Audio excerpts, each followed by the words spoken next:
নমস্কার বন্ধুরা, ডিজিটাল বাংলার আরও একটি নতুন পর্বে তোমাদের স্বাগত। আজকের ভিডিওর মাধ্যমে দেখাবো আপনারা 2025 সালে লক্ষ্মীর ভাণ্ডার স্কিমের জন্য কিভাবে অ্যাপ্লিকেশন করবেন, সেটি অনলাইনে করবেন না অফলাইনে করবেন এবং এর জন্য কি কি ডকুমেন্টস প্রয়োজন, এর এলিজিবিলিটি ক্রাইটেরিয়া কি আছে, আপনার বয়স মিনিমাম কত হতে হবে এবং কোথায় আপনাদের অ্যাপ্লিকেশনটি জমা দেবেন, সবটা কিন্তু থাকছে এই ভিডিওতে। তাই ভিডিওটি স্কিপ না করে পুরোটা দেখুন এবং আপনারা যদি এই ডিজিটাল বাংলার ইউটিউব চ্যানেলে নতুন হয়ে থাকেন তাহলে লাইক, কমেন্ট, শেয়ার এবং সাবস্ক্রাইব করে আমাদের পাশে থাকবেন।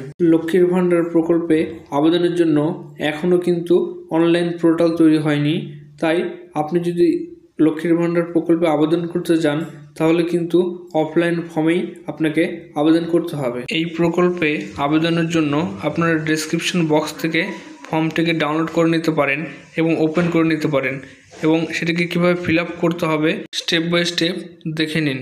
স্ক্রিনে দেখতে পাচ্ছেন গভর্নমেন্ট অফ ওয়েস্ট বেঙ্গলের লক্ষ্মীর ভাণ্ডার স্কিমের জন্য এটি অ্যাপ্লিকেশন ফর্ম খুলে নেওয়া হয়েছে।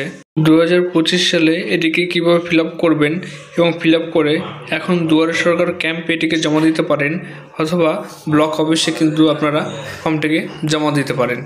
ফর্মটির শুরুতেই বলে দেওয়া হয়েছে যেটিকে ইংলিশে ক্যাপিটাল লেটারে কিন্তু ফিল আপ করতে হবে এবং এর যে স্টার মার্কগুলি রয়েছে সেগুলো কিন্তু ফিল আপ করা ম্যান্ডেটরি। তাই ফর্মটি ফিল আপ করার সময় আপনারা ম্যান্ডেটরি মার্কস ফিল্ডগুলো অবশ্যই কিন্তু ফিল আপ করে দেবেন এবং ফর্মটির শুরুতেই বাঁ দিকে যে colour passport size photograph attach করার ঘরটি রয়েছে এইখানটা কিন্তু আপনারা আপনাদের ফটোটি অ্যাটাচ করে দেবেন এবং ফর্মটির শুরুতেই যে application ID for official only যেটি বলা হয়েছে এটি কিন্তু আপনাদের ফিল আপ করতে হবে না, এটি ছেড়ে দিয়ে একটু নিচের দিকে আসবেন, দেখতে পাবেন অ্যাপ্লিকেশন ফর্ম ফর লক্ষ্মীর ভাণ্ডার স্কিম।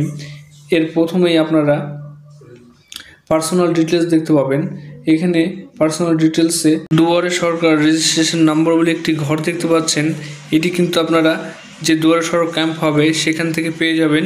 সেই রেজিস্ট্রেশন নাম্বারটি আপনারা বসিয়ে দেবেন এবং তার একটু নিচে দেখতে পাচ্ছেন স্বাস্থ্যসাথী কার্ড নাম্বার যেটি রয়েছে, আপনাদের স্বাস্থ্যসাথী কার্ড নাম্বারটি সঠিকভাবে বসিয়ে দেবেন।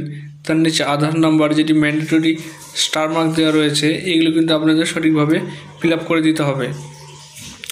এরপর বেনিফিশিয়ারি নেম অংশে ফার্স্ট নেম, মিডিল নেম এবং লাস্ট নেম সঠিকভাবে ফিল আপ করে দিতে হবে এবং মোবাইল নম্বরের ঘরটিতে আপনাদের আধার লিঙ্কড মোবাইল নাম্বার অথবা আপনাদের যে মেন মোবাইল নাম্বার সেটা কিন্তু বসিয়ে দিতে হবে এবং তার একটু নিচে ইমেল আইডি ইফ অ্যাভেলেবেল যেটি বলে লেখা রয়েছে, আপনার যদি ইমেল আইডি থাকে তাহলে দেবেন, না থাকলে দেওয়ার দরকার নেই।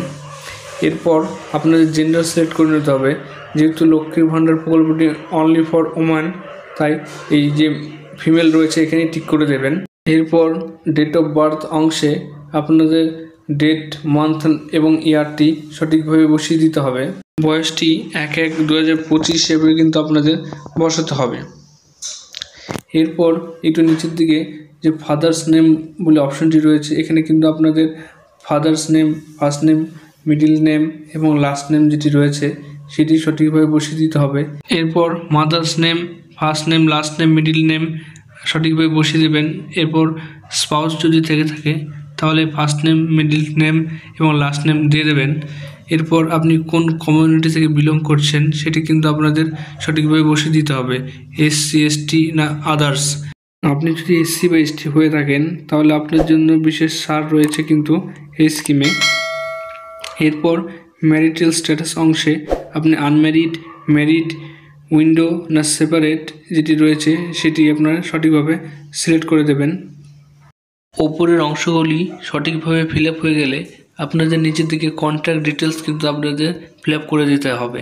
এখানে প্রথমেই যে স্টেট কিন্তু এটি ওয়েস্ট বেঙ্গল সিলেক্ট করাই রয়েছে, তারপরে আপনাদের ডিস্ট্রিক্ট, কোন ডিস্ট্রিক্টে বসবাস করছেন সেটি বসিয়ে দিতে হবে, আপনার কোন পুলিশ স্টেশনের আন্ডার পড়ছেন সেটি কিন্তু সঠিকভাবে বসিয়ে দিতে হবে, আপনার ব্লক, মিউনিসিপ্যালিটি না কর্পোরেশনের আন্ডারে পড়ছেন সেটি বসিয়ে দেবেন, জিপি নাম্বার বা ওয়ার্ড নাম্বার কী আছে, ভিলেজ, টাউন, সিটির কী নাম্বার কী আছে, আপনাদের ফ্ল্যাট নাম্বার বা হাউস নাম্বার কী রয়েছে, পোস্ট অফিস এবং পিনকোড, এই দুটি অংশ কিন্তু সঠিকভাবে বসিয়ে দেবেন। পেজটিকে একটু স্ক্রল করলেই আপনারা কিন্তু 2 নম্বর পেজে চলে আসবেন এবং 2 নম্বর পেজের প্রথমে আপনাদের যেটা বলা হয়েছে numbers of years dwelling in West Bengal in year, আপনারা কত বছর ধরে পশ্চিমবাংলায় বসবাস করছেন সেটি কিন্তু দিয়ে দেবেন। এরপর নিচে ব্যাঙ্ক অ্যাকাউন্ট ডিটেলস বলে একটি ঘর রয়েছে, এখানে আপনাদের পুরো ব্যাঙ্ক ডিটেলস কিন্তু ফিল আপ করে দিতে হবে। ব্যাঙ্কে আপনার কী নাম রয়েছে সেটি ফিল আপ করে দেবেন, ব্যাঙ্ক ব্রাঞ্চ নেম কী আছে সেটি লিখবেন, অ্যাকাউন্ট নম্বর কী রয়েছে, আইএফএসসি কোড কী রয়েছে সেগুলি সঠিকভাবে কিন্তু ফিল আপ করে দেবেন। এরপর নিচে একটু স্ক্রল করলে আপনারা দেখতে পাবেন যে enclosure list of self attested copy, আপনাদের কী কী এনক্লোজার করে দিতে হবে এবং এই ডকুমেন্টসগুলি আপনাদের কিন্তু সেলফ অ্যাটেস্টেড করে দিতে হবে। তো প্রথমেই কালার পাসপোর্ট সাইজ ফটোগ্রাফ দিতে হবে, copy of Swasthyasathi card, copy of Aadhaar card, copy of SC/ST card যদি থেকে থাকে সেটি দেবেন এবং কপি অফ পাসবুক সেটি আপনাদের দিতে হবে এবং আদার্স প্লিজ স্পেসিফাই বলে একটি অপশান রয়েছে, এখানে আপনারা চাইলে আরও কিছু দিতে পারেন। এরপর নিচের দিকে সেলফ ডিক্লারেশন বলে অংশ রয়েছে, এই অংশে আপনারা পশ্চিমবঙ্গের বাসিন্দা কিনা এবং আপনার কোনো রেমুনারেশন বা পেনশন সরকার থেকে পান না কিনা এবং যেসব ডকুমেন্টস আপনারা আপলোড করলেন সেটি কারেক্ট কিনা, এই বিষয়ে 3টি ডিক্লারেশন দেওয়া রয়েছে। এই ডিক্লারেশনগুলো আপনারা কিন্তু সঠিকভাবে পড়ে নেবেন। এরপর ডেটের অংশে আপনারা কিন্তু ডেটটি বসিয়ে দেবেন এবং সিগনেচার অফ অ্যাপ্লিক্যান্ট অংশে আপনাদের সিগনেচারটি করে দেবেন।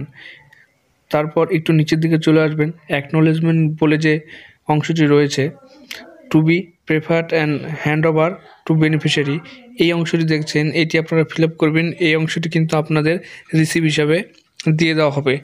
তো প্রথমে এই অংশটি আপনারা ফিল আপ করে দেবেন, যিনি অ্যাপ্লাই করছেন তার নাম, ডটার বা ওয়াইফ অংশে কিন্তু স্বামী অথবা পিতার নাম লিখে দেবেন। এরপর কোন ডেটে অ্যাপ্লিকেশনটি জমা দিচ্ছেন সেই ডেটটি বসিয়ে দেবেন। এরপর আপনাদের mobile number, Swasthyasathi card number এবং আধার নম্বরটি সঠিকভাবে বসিয়ে দেবেন। এরপর নিচের রিসিভ ডেট এবং সিগনেচার অংশে কিন্তু যেখানে জমা দেবেন সেই অফিসিয়ালরা সিগনেচার এবং ডেট দিয়ে আপনাদের এই রিসিভ কোডটি কিন্তু দিয়ে দেবে।